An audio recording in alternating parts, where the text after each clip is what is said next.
Saludos a todos, iniciamos este podcast sobre el tema de cianosis. Comencemos por el concepto.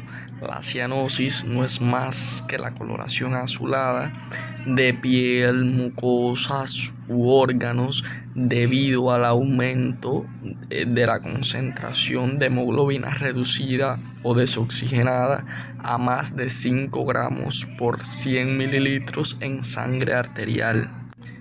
La cianosis puede aparecer también cuando hay aumento de la concentración de los derivados de la hemoglobina, tales como la sulfahemoglobina y la metahemoglobina. En la semiogénesis u origen etiológico de la cianosis, estaríamos hablando de cianosis del primer grupo y de cianosis del segundo grupo.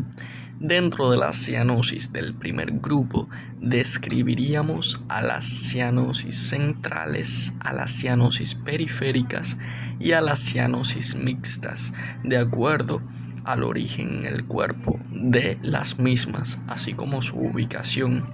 Las cianosis periféricas se van a originar por dos causas fundamentales. Una, debido a el estasis o la estasis, el estancamiento de sangre a los diferentes niveles del cuerpo. Y dos, debido a la normal distribución de sangre en las extremidades por oclusión arterial o por reflujo venoso. Las cianosis centrales se deben a dos causas pulmonares y causas respiratorias. Las cianosis centrales ocurren porque ya sale la sangre del corazón con una concentración de hemoglobina reducida o desoxigenada diferente a la normal, que se debe fundamentalmente a problemas a ese nivel. Entre las causas pulmonares se encuentran las asociadas a una anormal ventilación, que puede ser por causas ambientales o por causas fisiopatológicas. Por causas ambientales, porque en el ambiente donde se encuentra la persona quizá la cantidad de oxígeno está reducida, dígase las grandes alturas, dígase los trabajadores en minas, submarinos, etc.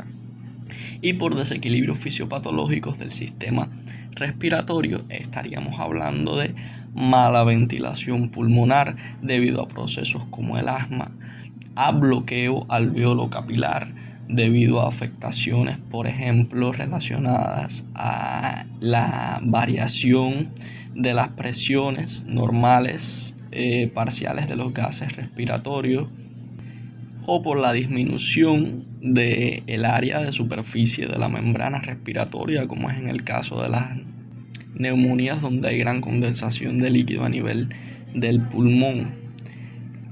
Las causas cardíacas están asociadas se relacionan a cuando la sangre pasa de una cavidad a otra por una comunicación anormal o algún trastorno congénito que lleve sangre desoxigenada al corazón izquierdo. Puede haber cianosis mixtas por fusión de alguna de las causas anteriormente mencionadas, por ejemplo en la insuficiencia cardíaca, que se provoca una estasis de sangre en las venas por la insuficiente capacidad del corazón como bomba, o por ejemplo por insuficiente oxigenación de la sangre por causas pulmonares, lo que se desencadenará en los trastornos también periféricos. La cianosis del segundo grupo sería otra categoría que incluiría a las cianosis tóxicas por derivados de la hemoglobina.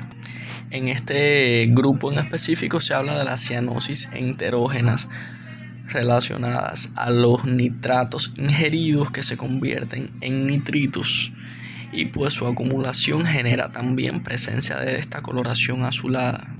Hay casos de tipo familiar de esta cianosis que ocurren por inhalación, por ingestión de alguno de estos componentes. Cuando aparecen este tipo de cianosis, generalmente tienen una coloración azul plomiza. ¿Cuál es la semiografía de la cianosis? En cuanto a su intensidad, puede variar de un azul casi imperceptible a un azul violáceo o negruzco bastante intenso. En cuanto a su localización, puede encontrarse desde el pabellón auricular hasta las mejillas, los labios y dentro de la boca, en la bóveda palatina, en la lengua, hasta las extremidades, fundamentalmente en sus zonas más distales, las uñas y el lecho ungueal. Las cianosis pueden aparecer también en los órganos profundos, que puede tener una importancia clínica o una importancia médica determinada para los cirujanos. La cianosis en esclavina, en cuello, cara y miembros superiores está asociada al síndrome mediastínico por compresión de la vena cava superior.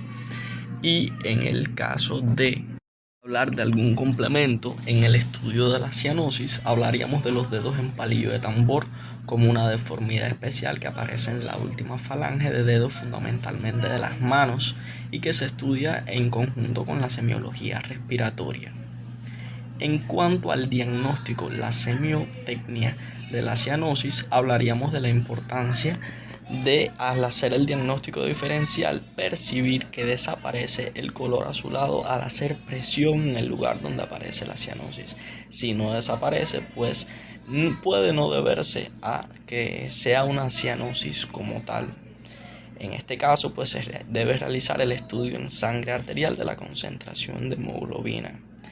En el caso de que sea una cianosis tóxica, pues los estudios de espectrofotometría determinan la concentración de los derivados de la hemoglobina en la sangre. El diagnóstico de cianosis central y periférica se realiza de acuerdo a 3 factores: la extensión en el cuerpo, si es frío o caliente, y el resultado de desaparición de la cianosis al levantar la extremidad cianótica por encima del plano del corazón.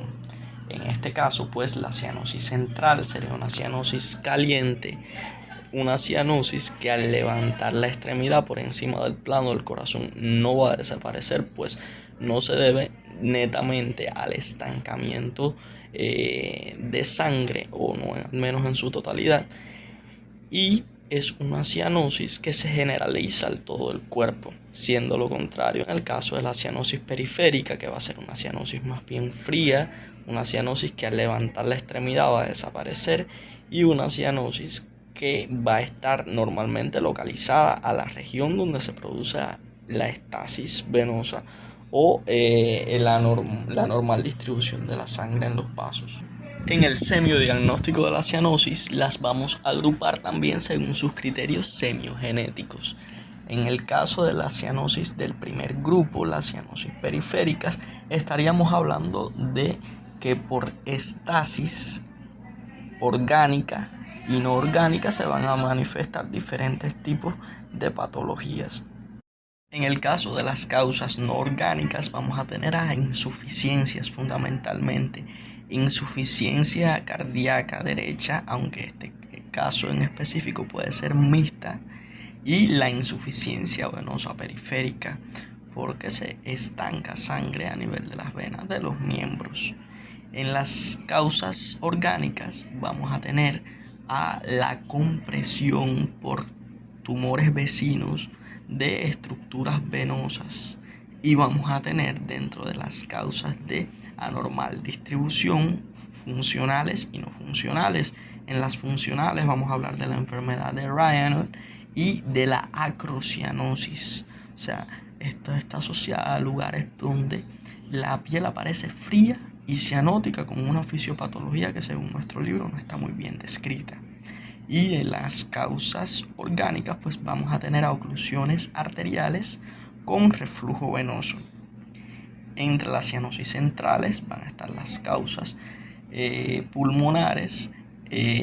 Habíamos hablado de los factores asociados a la ventilación por insuficiente oxígeno en el ambiente, grandes alturas, trabajadores de minas, submarinos, lugares cerrados.